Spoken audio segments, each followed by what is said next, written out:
Então, milhares de projetos brilhantes e startups promissoras quebram todos os dias. E, produtos que são tecnologicamente impecáveis, sabem? Uhum. Verdadeiras obras de engenharia que levam anos. Exatamente. Levam anos para serem desenvolvidos e, no fim, acabam esquecidos no fundo de uma gaveta. E o mais louco é que o motivo não é a falta de funcionalidades. Não, de jeito nenhum. Não é um erro no código, nenhum design de interface ruim, né? O fracasso acontece porque os criadores cometem, o erro mais letal de todos. Eles esquecem de medir a dor. A dor da adoção. Existe uma fixação gigantesca pela mecânica interna do que está sendo construído, que o esforço hercúleo exigido para que alguém simplesmente comece a usar a ferramenta é totalmente ignorado. Pois é, e é exatamente nesse abismo invisível, né, entre a utilidade teórica de um produto e a fricção prática do mundo real, que a inovação morre. Ela morre silenciosamente antes mesmo do primeiro teste de mercado. Com certeza. E essa é a essência central do nosso mergulho nas fontes de hoje. A gente vai explorar trechos de um documento super incisivo chamado SET Medindo a Proposta de Valor. É um material fantástico. Muito bom mesmo. A missão da nossa análise hoje é decodificar essa dinâmica de falha estrutural e revelar o segredo, a mecânica real por trás de inovações que são adotadas quase que por inércia, sabe? O objetivo aqui é transformar completamente a forma como quem está ouvindo enxerga a balança entre os milagres que uma ferramenta promete fazer e o trabalho que dá para inserir isso na rotina de quem compra. Total. E a primeira armadilha que o Materior mapeia, de um jeito muito cirúrgico, é a ilusão das funcionalidades. Ah, a clássica ilusão. Existe uma crença, quase um dogma, mesmo no mundo do desenvolvimento, de que adicionar mais botões, ou painéis de controle mais elaborados, vai automaticamente seduzir o comprador. A lógica parece ser, quanto mais o produto faz, maior o valor percebido, né? Exato. Mas essa visão foca só em um lado da equação. Ela ignora completamente o custo cognitivo que essas adições geram. O texto introduz um antídoto maravilhoso para isso, um conceito chamado relação ganho e dor. Relação ganho e dor. A métrica do sucesso não é o quão revolucionário o produto é isoladamente, né? Não. O cálculo real de negócios exige que você confronte o ganho entregue contra a dor que a adoção vai desencadear. E os ganhos são a parte fácil de entender. É a parte que todo vendedor adora apresentar numa reunião. Com certeza. A gente está falando de ajudar o cliente a gerar mais receita de forma agressiva, cortar custos operacionais, economizar milhares de horas de trabalho. Ou criar uma barreira competitiva intransponível, né? Ou elevar drasticamente a reputação daquela marca no mercado. Os ganhos são sempre brilhantes, mas a genialidade do texto está em dissecar a dor, porque a dor não é só um incômodo visual de uma interface confusa. Não, é muito mais profundo. O material define a dor como um espectro complexo de atrito que permeia toda a jornada. Exatamente. Qual é o nível de esforço mental para que um comprador entenda a oferta? Qual é o custo financeiro e de tempo só para rodar um teste piloto, sabe? Nossa, sim. O processo burocrático de compra, é uma via crucis. E a pergunta mais dolorosa de todas, a ferramenta é fácil de implementar e integrar os sistemas legados que a empresa já usa há 2 décadas? Esse é o ponto-chave. E tem uma analogia que eu adoro, uma situação do cotidiano que ilustra perfeitamente essa desconexão entre funcionalidades e esforço. Imagina a compra de uma máquina de café expresso super avançada. Ah, a famosa máquina de café profissional para ter em casa, né? Essa mesma. O folheto de marketing é um sonho. Ele promete uma extração com a pressão exata dos campeões mundiais de barismo, sabe? Controle de temperatura com precisão de décimos de grau. Mós de titânio para moer o grão perfeitamente. Isso. O ganho prometido é inquestionável. É a melhor xícara de café que a química permite. Todas as funcionalidades de ponta estão lá. E aí chega segunda-feira de manhã. Pois é. Na manhã de segunda-feira, a pessoa acorda exausta, atrasada e só quer uma dose rápida de cafeína antes do trabalho. Aí ela colide de frente com a dor da adoção. Nossa, total. A máquina exige calibrar 3 mostradores manualmente, o painel começa a piscar uns códigos de erro bizarros. Exato. E a limpeza depois envolve desmontar e escovar umas 5 peças de metal quente. Tipo, a fricção para operar a máquina aniquila completamente o benefício matinal. Não importa o quão maravilhoso seja o sabor do café. A dor venceu o ganho. O que é fascinante aqui é que a dinâmica dessa máquina de café bate no centro do que o autor chama de busca por soluções não disruptivas. Soluções não disruptivas. Isso soa quase como uma heresia no jargão de startups, né? Todo mundo só quer falar de disrupção. Uhum. Disrupção é a meta de 9 entre 10 fundadores. Mas o conceito do texto é muito refinado.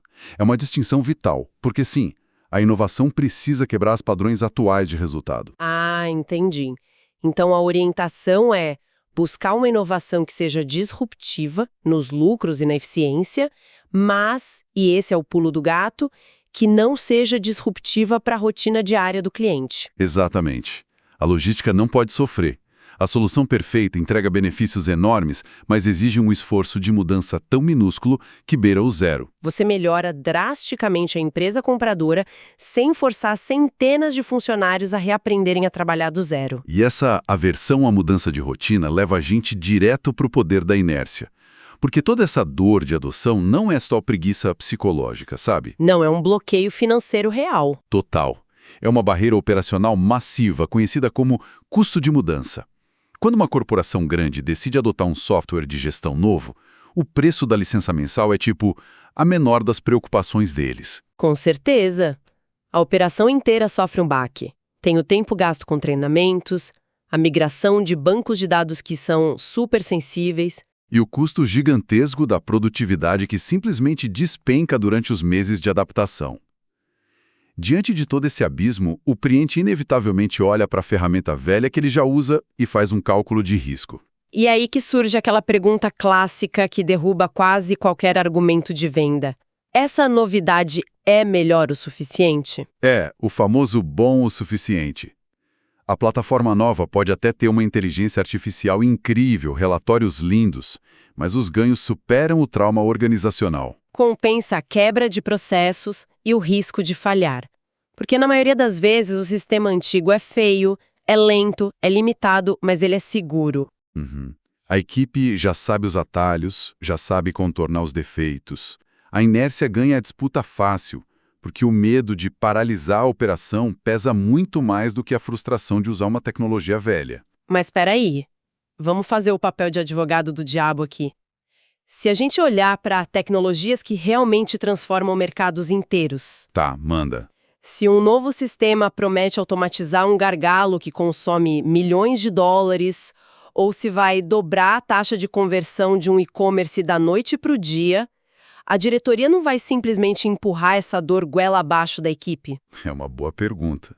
Porque, o pote de ouro no final do arco-íris não justifica um mês de caos absoluto e uma curva de aprendizado super difícil. Olha, a teoria econômica tradicional até diria que sim. Diria que as empresas são agentes puramente racionais que aceitariam qualquer atrito em troca de um ganho estratégico enorme. Mas na prática não é assim, né? Nem um pouco. Isso levanta uma questão importante que o texto aborda a realidade brutal da gestão de risco. O risco corporativo paralisa qualquer adoção. A promessa desse pote de ouro vive numa planilha teórica de retorno. Enquanto a dor de quebrar a operação é sentida no estômago no dia 1 da implantação. Exato.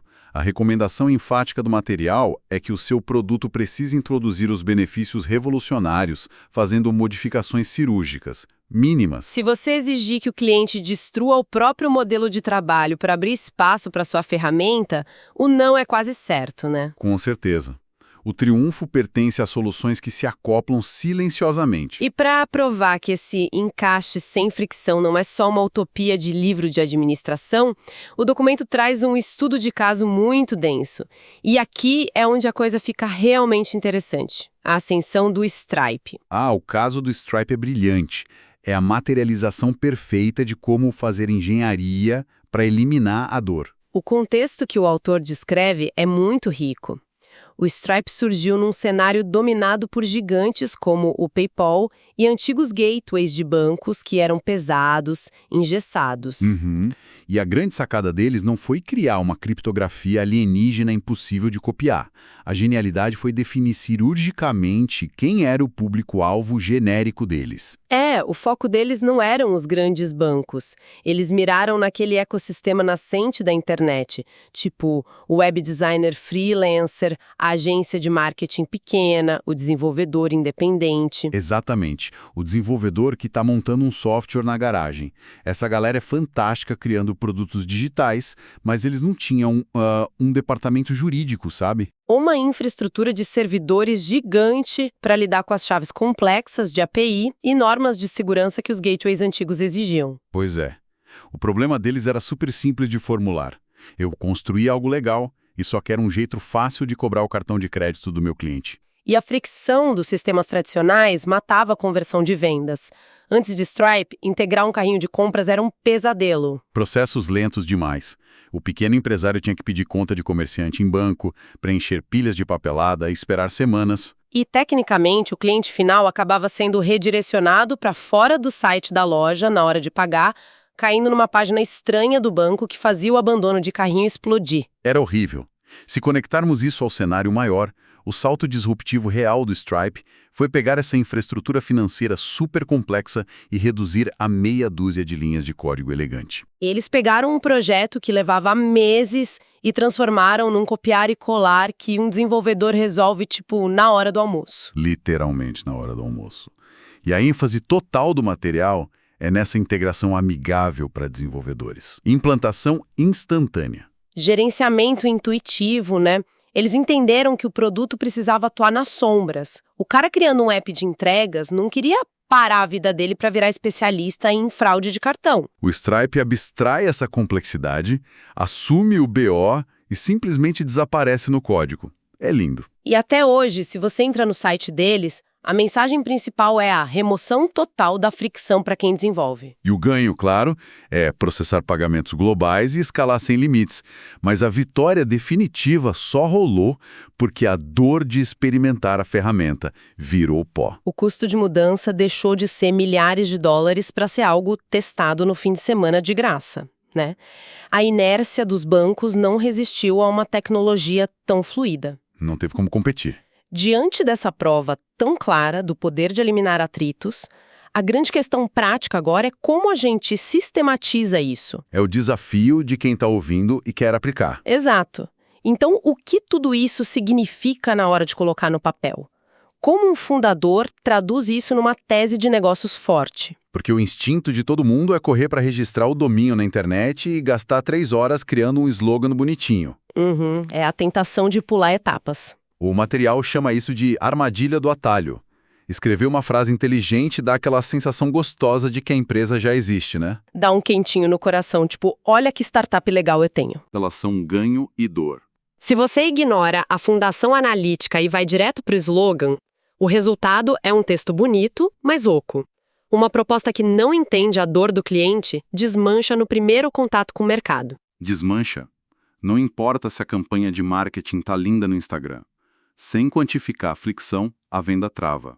E para forçar a galera a fazer o dever de casa, o texto traz um framework, uma estrutura básica. É uma matriz de preencher lacunas, para um cliente-alvo X, insatisfeito com a alternativa Y, nosso produto oferece capacidades essenciais Z diferente do que existe. Parece simples demais, né? Só preencher os espaços. Mas, nossa, definir cada uma dessas letrinhas exige mergulhar fundo na operação do cliente. Sim. Entender o orçamento deles, as dores que eles nem sabem expressar direito. E para provar que esse modelo funciona fora da bolha de tecnologia, o autor traz um segundo exemplo que é completamente diferente. O exemplo acadêmico. Eu gosto muito desse. É um programa de pós-graduação e inovação corporativa numa universidade. E quando a gente passa esse programa pelo filtro do framework, a promessa central fica super clara. O texto resume como construir conhecimento, competências e relacionamentos para resolver desafios em empresas consolidadas. Certo, vamos destrinchar isso. O benefício prático está bem mapeado. O conhecimento vem da teoria, as competências vêm do treino de liderança E o relacionamento é o networking entre os alunos e professores. Uhum. Mas o pulo do gato aqui é o pra quem. O alvo agir hipersegmentado. O texto destaca que o programa foca em profissionais de empresas consolidadas. Ele ignora completamente o garoto que quer abrir uma startup na garagem. O curso é desenhado para gerentes de corporações gigantes, lentas e cheias de burocracia, tipo montadoras de carros velhas. Exato. E por que essas pessoas estão insatisfeitas? Porque o ensino tradicional de inovação só ensina a agir como uma startup ágil. E se você tenta ser ágil num banco tradicional, você é barrado pelo compliance e depois demitido. É o choque de cultura, né? Então, a capacidade essencial que o curso entrega não é só como ter ideias inovadoras. É como aprovar essas ideias sem disparar o alarme de incêndio da empresa. É aprender a fazer política corporativa para inovar. E essa precisão toda nos leva à peça final do texto, a relação entre a oferta e o próprio fundador. Isso, a proposta de valor não cai do céu. O motor que faz ela rodar é a bagagem intransferível da equipe que está criando aquilo. A visão que só eles têm. Eu gosto de pensar nisso como um prato de alta gastronomia. Os relatórios de mercado, os dados dos clientes, a tecnologia de nuvem, tudo isso são só os ingredientes. O tomate, a cebola, o sal. Estão disponíveis no mercado para qualquer concorrente comprar. Exatamente, qualquer empresa pode comprar. Mas a capacidade única de combinar esses ingredientes para criar uma experiência que explode na boca do cliente, essa é a mão do chefe. É o fator fundador. Genial essa analogia. A vivência prévia da equipe, os relacionamentos que eles construíram em 20 anos de indústria, essa é a verdadeira barreira contra a concorrência. É isso que transforma matérias-primas comuns numa vantagem inimitável. Sem a mão do chefe, você só tem uma despensa cheia de ingredientes caros que vão estragar. E o material arremata esse argumento muito bem. A inovação revolucionária acontece quando a eliminação precisa da dor de um mercado e esbarra numa capacidade técnica que só aquela equipe tem. Total. A clareza que emerge desse nosso mergulho é bem definitiva. Criar uma proposta de valor não é um exercício divertido de copywriting para rede social. É uma disciplina de negócios brutal, rigorosa e analítica. Implacável, eu diria. Exige mapear ganhos, sim, mas acima de tudo exige aniquilar as dores de adoção, lembrando sempre da regra de ouro do texto. A de que a inovação de maior impacto exige a menor mudança de rotina, né? Essa mesma. A estrutura não pode ser baseada em achismos otimistas, tem que ter evidência colhida no chão de fábrica. E a aplicação disso serve para qualquer escala. Tanto faz se você é o arquiteto da próxima inteligência artificial do Vale do Silício, ou o gerente tentando aprovar a expansão de um departamento, ou uma consultora vendendo um serviço. A espinha dorsal é a mesma. Garantir o sim significa transformar o ato de engajar com o seu projeto na coisa mais fácil que o cliente vai fazer no dia dele. Vencer o mercado é, no fundo, derrotar a inércia. Derrotar a inércia, perfeito. E com esse norte estratégico, eu queria deixar uma provocação final para quem está acompanhando a gente. Vamos lá. A gente passou esse mergulho inteiro detalhando como a fricção destrói ideias incríveis. E que a verdadeira barreira é a dor imposta pela mudança de comportamento. Então, pensando no futuro, será que a inovação máxima, a solução mais absurdamente perfeita que alguém poderia criar, não é aquela que alcança a invisibilidade completa? Invisibilidade. Interessante. Tipo uma ferramenta que se entrelaça na vida do cliente de forma tão magistral, tão silenciosa, que o usuário nem percebe que está aprendendo a usar algo novo. Ele só constata que, de repente, aquele problema terrível que ele tinha simplesmente sumiu. A tecnologia que opera perfeitamente nas sombras, sem exigir aplausos ou treinamento.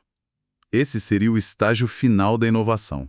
É uma reflexão indispensável para balizar qualquer projeto daqui para frente. Nos encontramos na nossa próxima análise.